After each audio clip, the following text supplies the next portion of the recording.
Hey everybody, hopefully you can hear me now. We tried this again a couple weeks ago. It didn't work going out to YouTube and to our personal Facebook page where we have this every week. So hopefully you can hear me. If you can over there on YouTube, just let us know. I can see your comments, I think, on YouTube. We'll give people a couple minutes to kind of come on in. Hopefully again you can hear me. Yeah, I'm unmuted. If you're with us for the first time, this is Office Hours. We do this every single week on our personal Facebook page. This is a private Facebook page for members only.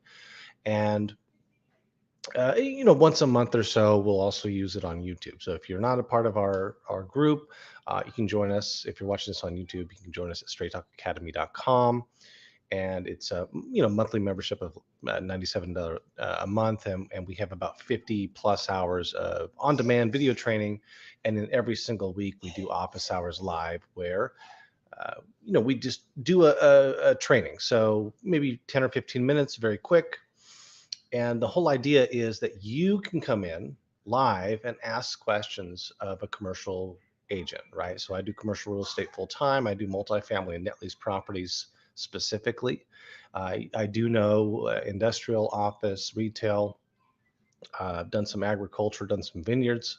So if you have any questions, the idea is, we'll do some training here, and you can come in and ask whatever you need to know. Okay, so if you have a question about absolutely anything, doesn't have to be on topic, you can come in and ask it at office hours. So if you're not a member, again, this is once a month. We'll kind of stream out to YouTube as well. Go ahead and join us at straighttalkacademy.com.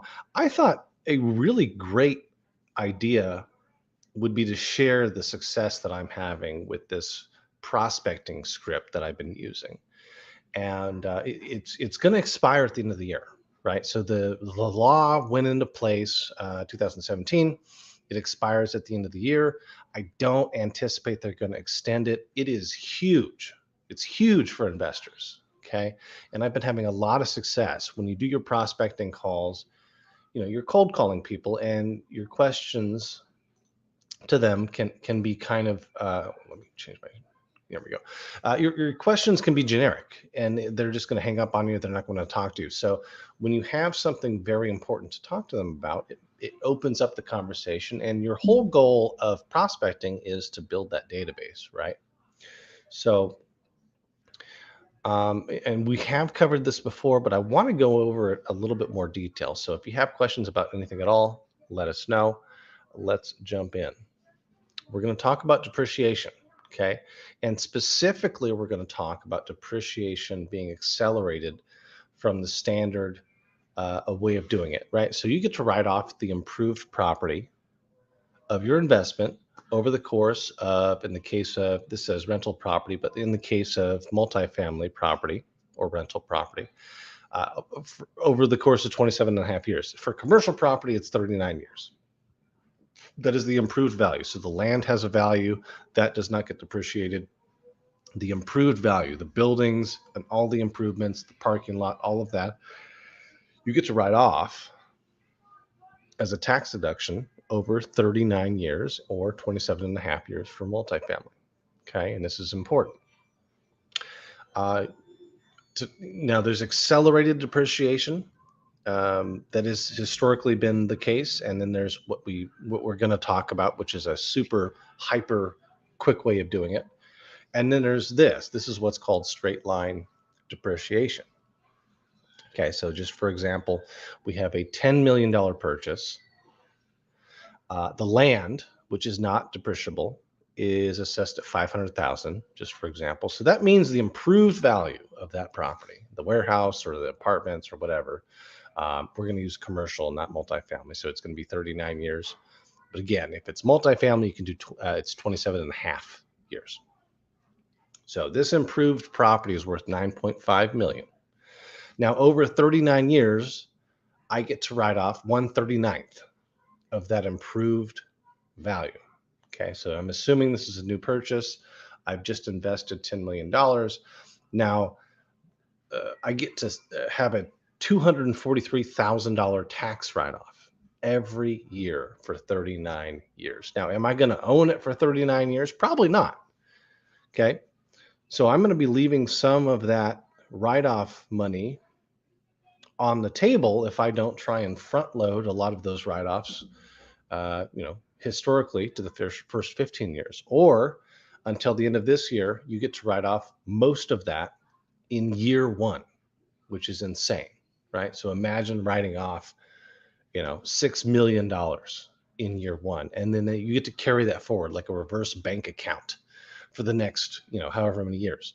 And then you still get a write-off for the remainder that you weren't able to accelerate for the 39 years. So I'll show you how that works. But this is powerful. So I go into a conversation asking people, depending on when they bought it, because I know when they bought it, and I do these cold calls, and I say, it looks like you bought it in the last 5 years. Did you take advantage of the accelerated depreciation that we have in place right now? It actually expires at the end of the year. And 9 times out of 10, they're like, no, what are you talking about? And then I get to go into a conversation about what we're going to talk about today, which is the Tax and Jobs Act of 2017. But first, okay, so write-offs. Okay, so you have an improved value of a property. That gets to be written off over the course of either 39 or 27 and a half years if it's apartments or if it's commercial. Okay. They get to be, but the pieces of that property are placed in different buckets. Okay, so it's not all 39 years. So there is stuff like appliances, tangible personal property, right? So if you own apartments and you've got a fridge that comes with each, apartment, those go in one of these buckets, which is the 5 to 7 year bucket, for example. Okay, so you get to write the value of those things off much quicker. There's different things that fall in the 15-year bucket. Okay, and there's different land improvements that fall in the 15-year bucket. And then obviously land is not depreciable, but you've got buckets here that you can place things into, and this is what's called cost segregation. Okay, so if you take your improved property here in this big bucket, and then you do a cost segregation study, they're going to, on paper, place the value of different pieces of that property in these different buckets that get to be written off in shorter terms. So if we go back here and we look at, straight line, just 1/39th over the course of 39 years, that's 243. But if we're able to front load these things and say, okay, this amount of money, property is in the 5 or 7 year bucket, this amount of property is in the 15-year bucket, and the balance, which depending on the property could be like 50 or 40% of the property's improved value, is on the 39-year term. But what we can do is we can then front load a bunch of stuff in this 15-year or less bucket. Okay, that's how it's traditionally been done. Now, what's happened though is we have what's called the Tax and Jobs Act of 2017. This happened in 2017. It expires, as you can see, January 1, 2023. Here's what happened. You get to write off immediately. And the way it's worded is placed in service, right? So placed in service can be when you purchase it or when it's built. Okay, so don't make that don't let that confuse you. When you buy a property as an investment until the end of this year, right? So this is 2022. You get to write off 100% of everything that's in the bucket that is 20 years or less. Okay, so what, 20 years or less. So we looked over here, these different buckets, about 50% or more of the improved value is going to fall in those buckets. So what this is saying here, and this is what I've been using in my scripts when I call people, you can write off and you can go back up to 5 years, right? If you bought it 5 years ago, you can go back and start writing stuff off. You get to write off 100% of the property that is on the bucket of 20 years or less. And here's what that means. Let me show you an example. This is from last year. We've shown this before. A client bought 2 KFC properties in Tennessee, right? Now, what we did is we did a cost segregation study with this in mind for both properties. And let me just show you right here. Let's zoom in a little bit. So the purchase price for this one, for example, was 1.679, if you can see right there. Okay. We did the study. They found out, obviously, the land basis less than 100,000. Okay, so that doesn't count. So the improved value, depreciable basis, the improved value, all of the building, all of the parking lot, all of that stuff, came to about 1.6. Okay. Now, under normal circumstances outside of this, we would be able to write off a bunch of that in the first 15 years. But because of the law that we just talked about, the Tax and Jobs Act, we're able to write off $400,000 in year one for this one building. Okay. So you're talking about someone buying a commercial property. They're mostly not going to be aware of this. Okay. And this is how this looks like. Let me scroll down here. There we go. Okay. Here's a better representation, I guess. So here's a, if you were not to do this, you would have a slightly higher year by year write-off. So roughly $50,000 he could write off every year, right? That's what this is denoting, the black part. But because we did that in year one, he was able to chop a bit off of this 39-year depreciation because he's not going to own it for 39 years, right? And front load that in the first year, almost $450,000. I think it was 415 or so. Year one gets to write that off. Now, going forward, if he doesn't use all of that, right? So if he makes $200,000 and he's not able to write off 450,000, a lot of times that gets to be pushed forward. So in year two, he can now dip in to the balance of this as a write-off, right? So this is on paper, quote unquote, like losses, right? So the property is depreciating, it's losing value over time. So I get to write that off. That's what the tax code says. So this is how a lot of wealthy people don't pay taxes, is by writing off a lot of this kind of investment. Now, going forward, if you can see here, there's still some blue boxes, right? So instead of 50,000 every year, the balance, the stuff we couldn't accelerate, is a write-off. It's still a write-off. So that's about 30,000 if I remember right. So let's go to the next page here just to show you. Yeah, so you can see here, hopefully that's big enough. Let's zoom in a little bit more. All right, year one, we get to write off $414,000. $414,000, which is great. Now, guess what? Year two, we still get to, not 50,000, not 40,000. We front loaded a bunch, but we still get to write off $30,000 every year, in addition to his almost $500,000 write-off. With this one building, he was able to write off $400,000. Okay, so using this in a script is fantastic. It's huge. Okay, so if you have any questions, let me know. Again, type them in the comments. We can see most of them. I think we can see both YouTube and Facebook. But using this in the script, if someone was able to say, "Hey, I can help you write off $500,000. Would you like a $500,000 write-off?" Yes. Okay, let me show you how. We're going to meet. Okay, so we do what's called the two-part listing, which is what most people do. So you call, you do your discussion, you discuss a deliverable, right? Something I'm going to give to you. Then you meet with them in meeting one. Meeting one then turns into you collecting their data, so collecting their books and records, so you can then put together a full BPO and a full analysis of how they can do, for example, this, which is a lot of what I do is help people trade out of multifamily into net lease properties like this. And a lot of them are not aware that they can do this kind of stuff. Okay. Let me know if there's any questions. That is the long and the short of that. Again, the Tax and Jobs Act that allows us to do that expires at the end of this year. So if you have someone who has investment money who wants to spend it, this is the time. Now, not at the end of the year, not in a month or so. They need to do that now if they want to invest in stuff, especially commercial real estate, right? Because they're not going to own an investment property for 39 years and have that write-off, right? That's how you get the whole write-off. And you want to front load things. And a lot of times before 2017, the write-off took about 15 years to front load things, right? I can front load most of this in 15 years or less.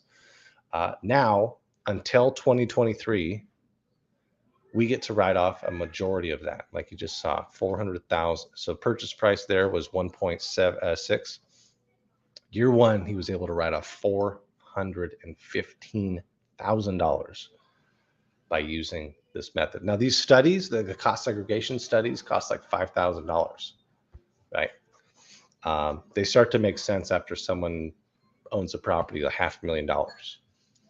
But a lot of times when we're working with people, we're in the $1, $2, maybe $3 million range. This is making sense all day long. And we get the appointment. We are getting the appointments, and we're getting listings by talking to people about this stuff. Hopefully this helps. Little example of the script. Let me remove this again. If you're watching this on YouTube, straighttalkacademy.com. That is how you sign up. We do this every week. We have 50 hours of classes. So when we're cold calling, right, we're building our database. This is our script for our database. Hi, Bob. I'm with EXP Commercial. Just expanding my database a bit. I haven't spoken to you yet. Notice you purchased Main Street 4 years ago. Is that correct? They say, yeah. What's this about? I'm like, well, that's great. You purchased it 4 years ago. Did you happen to take advantage of the accelerated depreciation schedule that we have on the books? It actually expires at the end of the year, and you can write off a majority of your property's value immediately. And they say no, or what's that? And then I talk to them about the Tax and Jobs Act, and we then go into a conversation. I try and get meeting one, where I can sit down. Well, let me show you. I can show you what can happen. I've got some groups that I work with, and we could actually do a look back up to 5 years ago and accelerate a lot of those write-offs for you. Let's meet up, and I'll show you what we can do, right?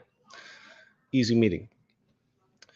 So sometimes they've owned it for more than 7 years, which is more of a traditional conversation where it's like, it's great. Now I'm looking at this and it looks like your depreciation may be about to run out, especially if you've done a cost segregation study.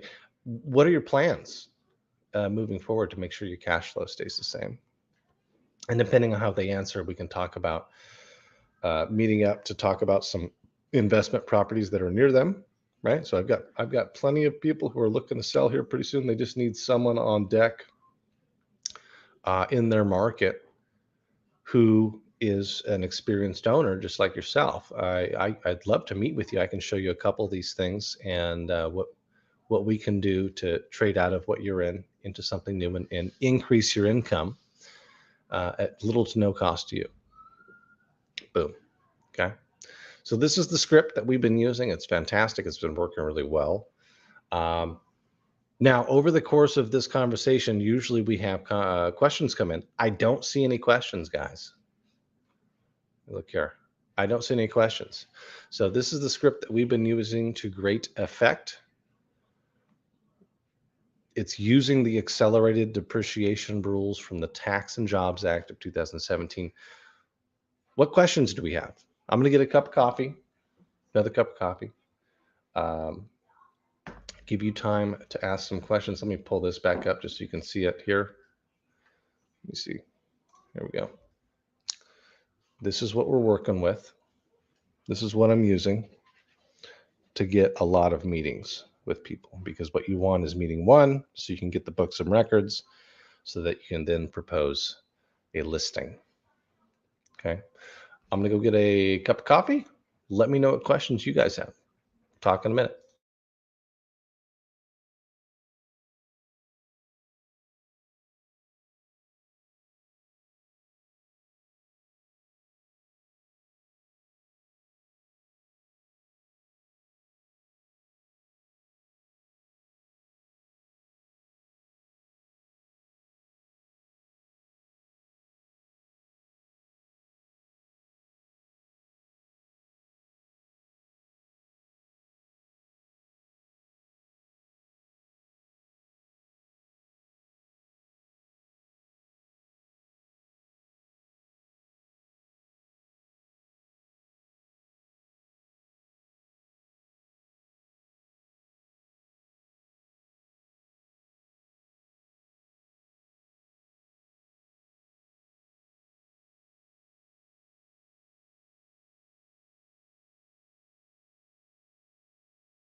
Okay, back with my coffee. Don't see any questions.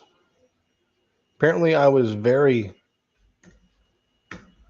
on target with what I was talking about, and nothing is confusing. Again, you can ask about anything at all. We'll give this a couple minutes. If you're watching this after the fact, whether it's YouTube or on our group, ask a question. It's fine. We'll respond to you. If you're watching this on our Facebook group and you have a question about anything at all, ask it in the group. That's the whole point of us being part of this membership. We get 50 plus hours of training. We've got all of our tools and resources in there, but you get to have your questions answered by Commercial Agent Live. So if you have a question, ask it. Oh, here we go. Is the Tax and Jobs Act only good for new purchases, or can someone who purchased 2 years ago still get it? So I'm assuming you mean like before 2017, right? So here, let me pull this up. Pull the verbiage up here. So if you see here, it's placed in service between September 27, 2017 and January 1, 2023. So as far as this accelerated depreciation goes, it's only stuff, and when they say placed in service, that doesn't mean you built it and then now it's occupied. That means you bought it. Okay, you can buy something that maybe was built in 2001, 1987, whatever, but you're going to be on a brand new depreciation schedule if this is a new purchase. Okay, so if you bought it between those years, then you're good to go as far as this accelerated stuff goes. If it was before then, they're going to have to, it's up to the CPA, what you can and can't write off. But if it was before 2017, there may be some other stuff that you can't write off because it was not technically placed in service at that time. So hopefully that answers that question. Question is, Tax and Jobs Act only good for new purchases, or can someone who purchased 2 years ago still get it? No, it's for stuff within 2017 and 2023. So if they bought it in, for example, right now, 2020, yes. And as far as depreciation and cost segregation goes, if you're looking to accelerate things, you can go back, I think, 5 years outside of this law, right? So outside of this law, you can still, this law is great and it's going to allow you to accelerate things, but you can go back. It's a look back for up to 5 years, where they can then, like you go back on your taxes, right, and amend them. You can go back for your investments like this up to 5 years, which allows you to get a lot of stuff out of it, especially for people who, we're not aware of this, which most of the investors I speak to are not aware of this. They're not aware of this. They're not aware of cost segregation. They got their CPA or their tax guy doing a straight line, right? This guy right here. They're just writing off 1/39th every year because they're lazy. Where if you wanted to, you could pay a couple $1,000 and front load a lot of that right now in year one, or usually within the first 15 years, which is, people are not going to own property for the most part, more than 10 or 15 years. So you want to write off as much as you can, because even if you don't claim it all, it still gets kind of pushed forward over time, where you can next year claim what you didn't this year. Hopefully that helps.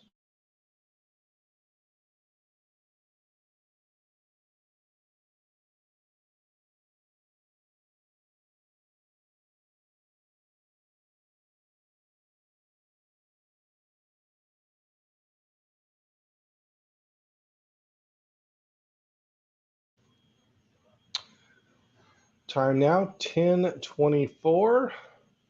I will give it another 5 minutes. Oh, we got another one. Here we go. Whoop. Yeah, so we call it adult pretending depreciation. Okay. And this rule, this law right here, applies to everything But the depreciation schedule, if you look here, the question is, does this apply to any commercial building? Would mixed use be okay? Yes. And short answer, yes. There's two categories, okay, on depreciation. Okay, either it is commercial or it is rental property. Okay, so rental property applies to multifamily, whether it's 1, 2, 3, 500 units. Okay, so rental property where people live in it, the write-off for depreciation is 27 and a half years. The idea being, obviously, there's more wear and tear since people are living in it. On the commercial side, everything else, okay, and there's some certain rules for agriculture, but everything else, all commercial property is on 39-year schedule, unless you accelerate it by using, a cost segregation study, which will cost you a couple $1,000, and you can front load a bunch of that stuff. Now, also, interestingly enough, you do CapEx, capital expenses, capital improvements, right? So you replace a roof on one of your rental properties. For the most part, check with your CPA, but you can write off the balance, especially if it's, it's split out, the balance of the value of that roof. And then you get to start a new depreciation schedule for the new roof, which is cool. Imagine you buy a property and like in a year, you're going to have to replace the roof. You can write off the balance of that and start a new depreciation schedule for that. Get a little bit extra write-offs on there. But yes, mixed use would fall under commercial property. Now, there may be some certain rules if the mixed use is multifamily and retail, right? So you got retail on the bottom, you got multifamily on top. So there's, some give and take that'll have to go there. I would talk to your CPA. Is there a chance that it will be extended? I don't know. There's a chance. I don't see just the way this is written is so, the fabulously wealthy can just like wreak havoc with this rule, right? Hey, it makes sense. Hey, it's a property, it's going to depreciate over cool write-offs. That's a cool tax break. But the way this is written is so that you can just kind of play some games essentially with this process. Because remember here, my guy brought a property. Year one, he was able to write off $450,000. And then what if he sells it and buys another one, right? Buys twice as much. Now he gets to do it again. That's kind of silly. I think it was, I don't know. I don't know why they did it. I don't think they'll continue it, given the politics that are in place right now. So it's likely that will expire at the end of the year, as it's scheduled to. Would be cool to extend. But right now, for example, we have a great reason to talk to people and have them sell their property and buy something new, right? Good question.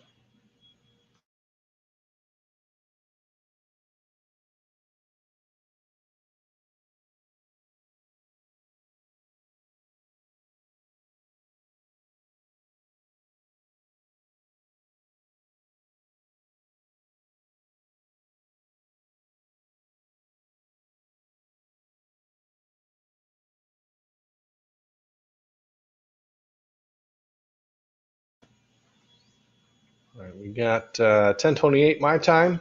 I'll give it 5 minutes, see what other questions come in. If we don't, you guys have me till 11. You have me, office hours is a full hour. But if we don't have questions, we're just not going to give it dead air. We will shut her down. So I'll give it until 10:35 and see what we get. More good questions. What's the downside if you sell and purchase something at the same value? Do you have to pay any taxes? So we're talking about 1031 exchange, right? So depreciation, I'll just leave that up. So you depreciate property right? So I'm writing off the whole improved value of my commercial property over 39 years or whatever. I have to pay back the what would be taxed if I don't exchange, right? So right now I can 1031 exchange out of this property into a new one, maybe more. And if it's of a higher value, I can then start some more depreciation schedules going on. So I buy it at 10. Let's see if we can do it. Yeah. So I buy it at 10. Maybe I depreciate all of those, 9.5 million of the improved value. Now I sell it at 10 again, and maybe I buy 20 million, or maybe I sell at 20 and I buy 20. I now have an additional, my basis was 10. I now wrote that off, but I now purchased up. I sold the 10, I bought a 20. I now have an additional $10 million ish, minus the land, to write off, right? So I've got a new depreciation schedule. Now, what happens if I don't exchange is I have to pay back the taxes that I would have paid on this write-off, right? So whatever my tax bracket is, I have to pay back. Now, this depends highly on your CPA, but on a high level, you're going to have to pay back the taxes that you would have paid if you didn't have this tax write-off, if you don't exchange. Okay. So if you sold the 10 million, to answer this question, if you sold the 10 million, you bought another 10 million, you wouldn't really have any more depreciation because your basis was 10. That's what it's called. It's your basis, your purchase price. I've got a gal right now who her basis started in 1974. her, her purchase quote unquote price was like 500,000. Now she's got like a $20 million property. So she's going to have to pay taxes on the balance of that. As far as long-term capital gains go. But yeah, you're not going to have new depreciation if you sell a 10, buy a 10. It's the same because it's the same basis. But if you exchange, you don't have to pay that back yet. You pay the taxes upon, if you sell it and you don't exchange, or as it currently is written, if you die, your basis is stepped up. It's called a step up basis to the current value of the property. So say I buy this $10 million property. It is now worth 20 million. I die. My heirs get to inherit it, but instead of the basis being 10 million, meaning I have to pay for the taxes for that plus any capital gains tax, my basis is stepped up to the value, which is 20 million. So my heirs could essentially, under the current laws, sell it immediately upon my death and not receive any real tax liability from that. Assuming I'm solo, right? So if it's me and my wife, it's a half step up, right? So if one person dies, the other person, it's a half step up in basis. Hopefully that helps.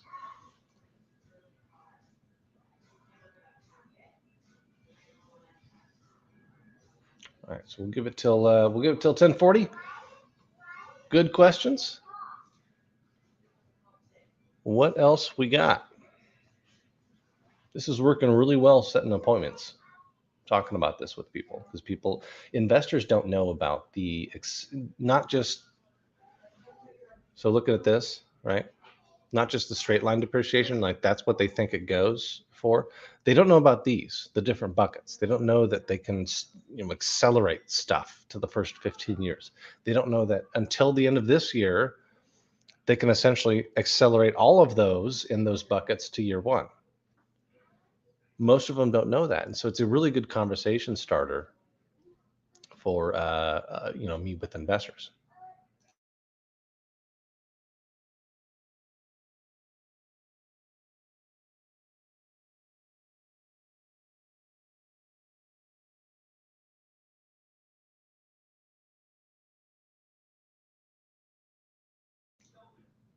We'll go ahead and give it till, about 10:40, I guess. It's 10:35 my time. We'll give it till 10:40. We'll see if any other questions pop in.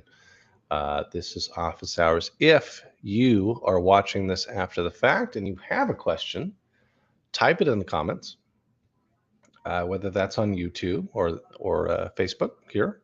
If you're not with us and you're on YouTube looking at this, we have a membership site. Okay, 50 plus hours of on-demand video training on commercial real estate. Every single week we meet on Friday at 10 a.m. and talk about whatever you want. Okay, so sometimes we've talked about letters of intent, we've talked about contracts, we've talked about topics like this. We talk about whatever you want, and then we answer all the questions that you have. Also, throughout the week, if you have any questions, you can pop on there and ask any questions, and we'll answer them. So if you're on YouTube, you're not a member, go to straighttalkacademy.com, ask us some questions. Or if you're on YouTube and you're watching this and you have a question, type it in the comments and we'll answer that too. We'll give it another 5 minutes or so, and we'll see you next week.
So let us know, 10:38 now.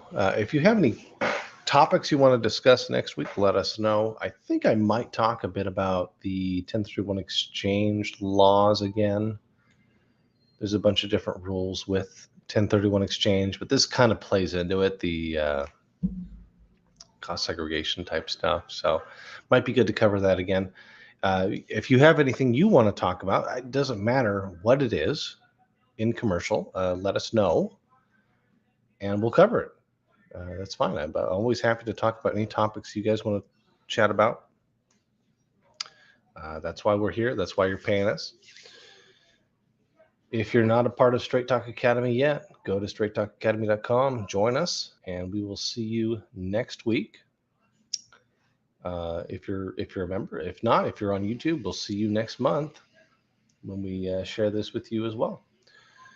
We'll talk to you guys later.